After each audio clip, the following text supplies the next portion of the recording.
एक बार चतुरदास जी नाम के एक महापुरुष अपने गुरुदेव की सेवा में रहते। बड़े भाग्यशाली होते हैं जो गुरु की सेवा प्राप्त हो जाती है, बड़े भाग्यशाली होते हैं। रसिक गुरुदेव की सेवा, जैसे महापुरुषों की सेवा में जो रहते हैं उनको हम महापुरुष के समान ही मानते हैं। गुरुदेव के चरणों में बाद में प्रणाम करेंगे, मानसिक पहले गुरु चरणों की सेवा में रत रहने वालों को प्रणाम करते हैं। और जब नजदीक वो किसी सेवा निमित्त नजदीक आते हैं तो उनके भर नेत्र चरण देखते हैं और उनके चरणों में बार बार प्रणाम करते हैं। क्यों? क्योंकि हमारे गुरु चरणों की सेवा में ये है। इनके चरणों की वंदना से, गुरु वंदना से भी अधिक लाभ प्राप्त होता है। जो हरिवंश उपासक सेवे सदा सेवूं ताके चरण विचारी, जो हरिवंश को धर्म सिखावे सोई तो मेरे प्रभु ते प्रभु भारी। तो श्री चतुरदास जी अपने गुरुदेव की सेवा में रहते थे। बड़े अहोभाग्य है जिनको गुरुदेव के आज्ञा पालन करने का सौभाग्य मिलता है। उनके पुण्य की क्या महिमा, जिनको गुरुदेव आदेश करते हैं आप ऐसा कीजिए। अहोभाग्य, अहोभाग्य जिन्हें गुरुदेव की आज्ञा मिल गई। इन्हीं का नाम खोजी जी पड़ा, चतुरदास जी का नाम खोजी जी पड़ा। ये गुरुदेव जी के सेवा में, अब जैसे गुरुदेव लघु शंका कर रहे हैं तो पानी लिए खड़े, गुरुदेव को हस्त प्रक्षाल आचमन आज्ञा कब क्या हो जाए तो जल की सेवा लिए खड़े थे।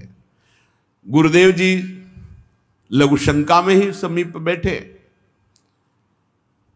बड़ा भारी पीपल का वृक्ष दूर था तो वायु के द्वारा उसके फल और पत्ते बीज सब पड़े थे। लघु शंका किए, हंसने लगे और हंसते हंसते हाथ प्रक्षालन किया, आचमन किया।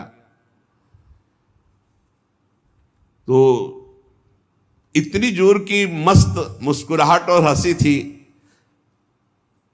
श्री चतुरदास जी ने, जिनको खोजी जी बाद में कहा गया,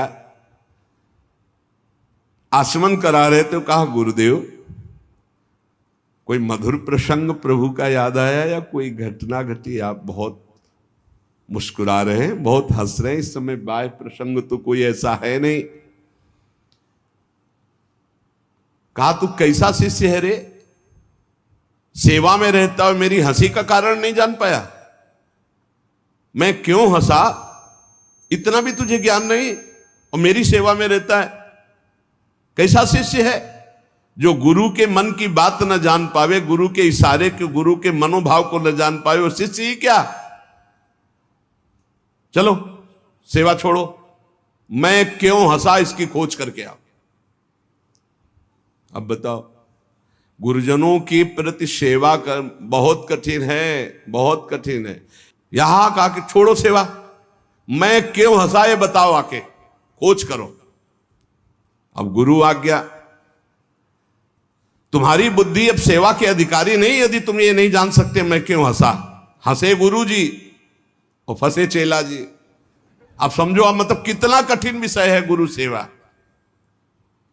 बहुत कठिन। यही तो अमोघस्य, जो जीत गया अमोघस्य। तुम्हारी बुद्धि विवेक रहित है। जब तक तुम हमारे हंसने का कारण ज्ञात करके ना हो तब तक तुम्हें हमारे पास कभी नहीं आना चाहिए। चलो जाओ यहां से, आश्रम से।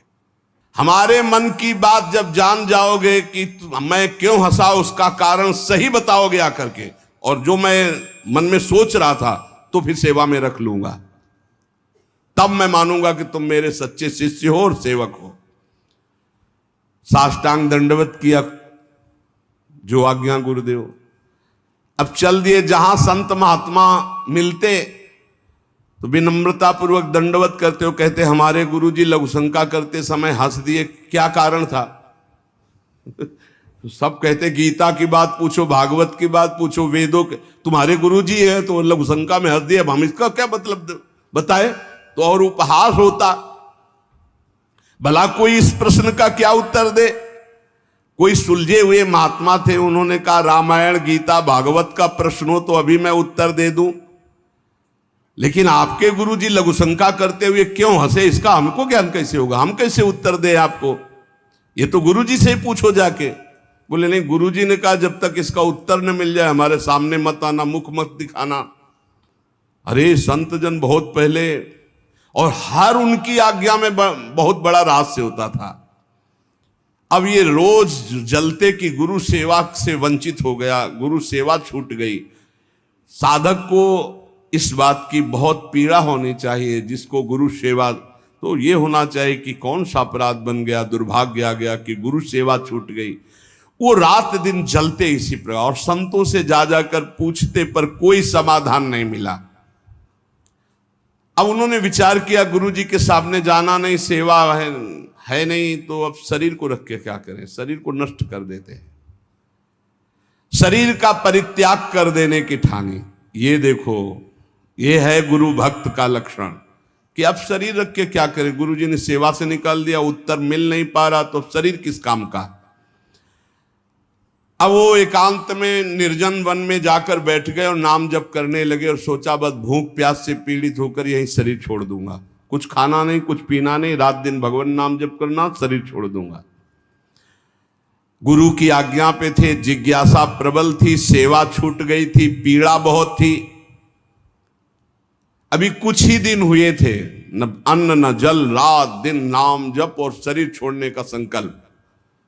महामहिम श्री कबीरदास जी प्रकट हुए, होगा ए भाई आंख खोलो। आंख खोला तो देखा कबीरदास जी, साष्टांग दंडवत किया। हाँ, क्या प्रश्न है तुम्हारा, क्यों इतना कष्ट सह रहे हो? इसका मतलब समझ रहे हो? जब कोई सच्ची भावना से भगवान का भजन करता है तो भगवान अपने दिव्य पार्षदों को भेज देते हैं समस्या का समाधान। सुनो, जब तुम्हारे गुरुजी लघु शंका कर रहे थे तो उनकी लघु शंका की ढाल में एक पीपल का बीज बह रहा था। बीज को बहते हुए लघु शंका में देखकर गुरुजी विचार करने लगे कि ओहो, देखो इस बीज में पीपल का पूरा वृक्ष छुपा हुआ है, लेकिन जब ये बीज पीपल में था तो कितना बंदनीय और कहां सुव्यवस्थित था, और जब ये पीपल से अलग हुआ तो लघु शंका में बह गया। इसका मतलब पीपल का वृक्ष साक्षात ब्रह्म है और उसका अंश जीव है। जीव जब अविद्या के कारण ब्रह्म से अलग हो जाता है तो मलमूत्र के द्वारों में बह जाता है आसक्ति होकर, और अगर वो ब्रह्म से जुड़ा रहे तो वो ब्रह्म में पूजनीय और ब्रह्ममय हो जाता है। ब्रह्मविद ब्रह्मयु भवति, कबीरदास जी ने व्याख्या करके बताई कि जब वो ब्रह्म से जुड़ा रहता है तो ब्रह्ममय रहता है, जब ब्रह्म से अलग हो जाता है तो मलमूत्र के शरीर में आसक्त होकर मलमूत्र के द्वारों के भोगने में पूरा जीवन नष्ट कर देता है। जीवात्मा जब प्रभु से विमुख हो जाता है तो उसकी यही दुर्गति होती। जैसे पीपल के वृक्ष से फल से वो बीज अलग हो गया तो लघु शंका के प्रवाह में बह गया, और नहीं तो इतना महान वृक्ष उसमें छिपा हुआ है कि अगर उसे सुव्यवस्थित किया जाए। जीवात्मा जब भगवान से विमुख हो जाता है तो भव प्रवाह में मलमूत्र के द्वारों में बहने लगता है। कैसे? गर्भाशय में गया तो मलमूत्र के द्वार जहां है वहीं गया, और मूत्र के द्वार से ही तो गया। जीवात्मा का सृजन कैसे हुआ? मूत्र द्वार से ही हुआ, और है कहां? गर्भाशय के आसपास मलाश्रय, मूत्राश्रय। जीव जबते हरिते बिलगान्यो तबते देह गेह निज जान्यो, माया बस स्वरूप बिसरायो तेहि भ्रमते दारुण दुख पायो। जैसे बीज में वृक्ष तथा वृक्ष में बीज मूल रूप से विद्यमान है, उसी प्रकार से परमात्मा समस्त जगत में और जगत में परमात्मा विराजमान है। परमात्मा में सारा जगत और जगत में परमात्मा विराजमान है। पर जब जीव भगवान से विमुख हो जाता है तो ऐसे ही मलमूत्र के द्वारों में भटकता रहता है। अरे मेरे गुरुजी के हंसने का इतना गूढ़ रहस्य, खोजी जी का संशय मिट गया और गुरुदेव के पास आए, साष्टांग दंडवत किया। उनका उत्तर कहा, गुरुदेव महामहिम श्री कबीरदास जी ने ऐसा ऐसा ऐसा बताया। गुरुदेव पुनः मुस्कुराए और कहा, एक प्रश्न ने तुम्हें सिद्ध बना दिया, क्योंकि सिद्ध महापुरुष का दर्शन सिद्ध ही बना देता है। अब आज से तुम हमारे समान सिद्ध हो गए हो। अब तुम आज से हमारे मन की सारी बातें जान लोगे। शिष्य के मन की बात जान लेना तो हर सिद्ध पुरुष का, लेकिन अपने गुरु के मन की बात जान लेना एक बहुत बड़ी बात होती है। कुछ समय बाद खोजी जू के गुरु हरि भावना प्रवीण महा, देह अंत समय बांधी घंटा सो प्रमानिए, पावे प्रभु जब तब बाजी उठे जानो यही, पाए पैन बाजी बड़ी चिंता मन आनिए, तन त्याग बेर नहीं हुती फेरी पाछे आए, वाही ठोर पौड़ी देखो आम पक्यो मानिए, तोरी ताके टूक किए छोटो एक जंतु मध्य, गयो सो बिलाए बाजी उठो जग जानिए। खोजी जी की बड़ी महिमा प्रकाशित हुई। गुरु भक्त थे। आज तक किसी को कहीं भी अगर विशेष कृपा प्राप्त हुई तो गुरुदेव के बल से।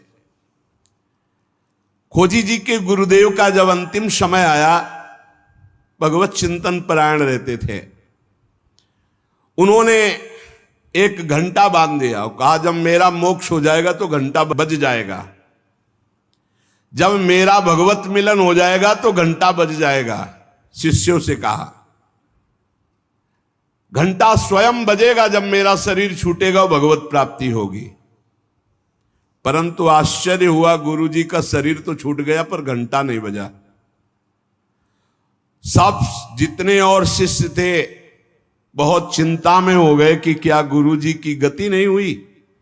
गुरुजी कह रहे थे, जब मेरा गति हो जाएगी, भगवत प्राप्ति हो जाएगी, शरीर छूटते ही तो घंटा बज जाएगा, लेकिन घंटा तो बजा नहीं। और गुरुजी के वचन परम सत्य, इसका मतलब गुरुजी को भगवत प्राप्ति नहीं हुई। भ्रमण में गए थे, कुछ समय बाद खोजी जी आए तो बड़ी समाज में उदासीनता थी, शिष्यों में सब। और खोजी जी से कहा, गुरुजी की सदगति नहीं हुई। क्यों? गुरुजी तो स्वयं ब्रह्म स्वरूप हैं। बोले, उन्होंने घंटा स्थापित किया था कि जब शरीर छूटेगा भगवत प्राप्ति होगी तो घंटा बज जाएगा। तो घंटा तो बजा नहीं, तो गुरुजी के वचन असत्य नहीं हो सकते, मतलब गुरुजी का मोक्ष नहीं हुआ। खोजी जी कहाँ गुरुजी का शरीर छूटा था? बोले, आम के पेड़ के नीचे गए, जहां गुरुजी लेटे थे मुझे बताओ। बोले, यहां लेटे थे। लेट गए और सामने देखा तो एक पका हुआ आम था ऊपर। उनका इस आम को तोड़ो। आम को तोड़ा और जे भी उस आम को चीरा तो एक कीड़ा निकला और बस वो कीड़ा अंतर ध्यान हुआ, सो ही घंटा बज गया।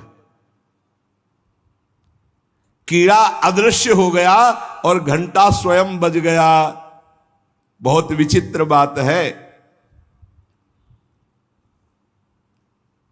भला इतने सिद्ध महापुरुष, क्या इनकी गति में अंतर आम ने डाल दिया? बोले, हां। दो इसके भाव प्रकट किए। शिष्य की तो योग्यताई नीके मन आई अजू, गुरु की प्रबले पैने को घटी क्यों भई, सुनो या की बात मन बातवत गति कही, सही लय दिखाई और कथा तिरसमयी। बोले, इसके दो भेद हो गए। पहला, जिसके शिष्य इतने सिद्ध हैं उनकी गुरु की भला गति बिगड़ जाएगी, पर दिखाया। दो भाव इसमें प्रकट किए गए हैं। पहला दिखाया गया, चंचला ही मना कृष्णा प्रमाथि बलवद दृढ़म, तस्याहम निग्रहम मन्ने वायुरिव सुदुष्करम। ये मन बड़ा चंचल है, प्रमथन स्वभाव वाला है, बड़ा बलवान है, इसको वश में करना मानो तूफान को रोकने के समान है। मन को बहुत संभालना कठिन है। कह रहे सुमेर पर्वत को कोई उखाड़ सकता है, 4 लाख योजन का है, पर मन को बस में नहीं कर सकता, इतना बलवान मन है। कोई बिजली को हाथ से पकड़ सकता है, पर मन को नहीं पकड़ा जा सकता।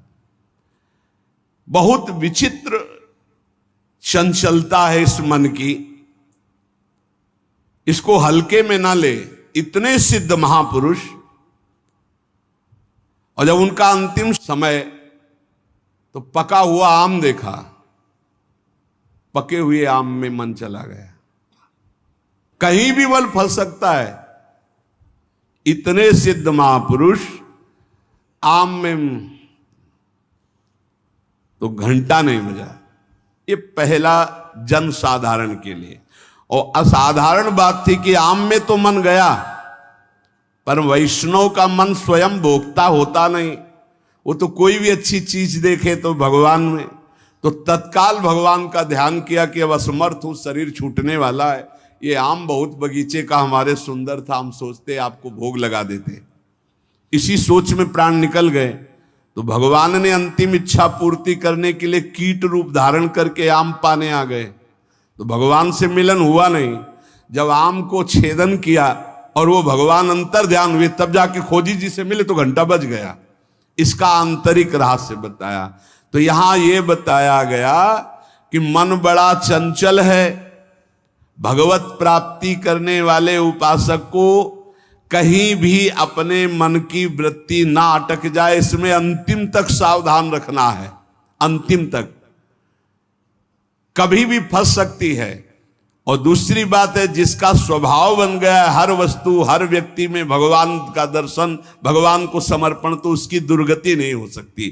तीसरी बात, जो गुरुदेव के शरण में रहकर गुरुदेव की आज्ञा अनुसार चलते हैं, आपको सच्ची बतावें,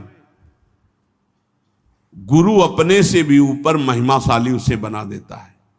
इस प्रसंग से समझिए कि अगर खोजी जी को गुरुदेव ने आज्ञा दी तो सिद्धों के परम सिद्ध बना दिया अपने शिष्य को।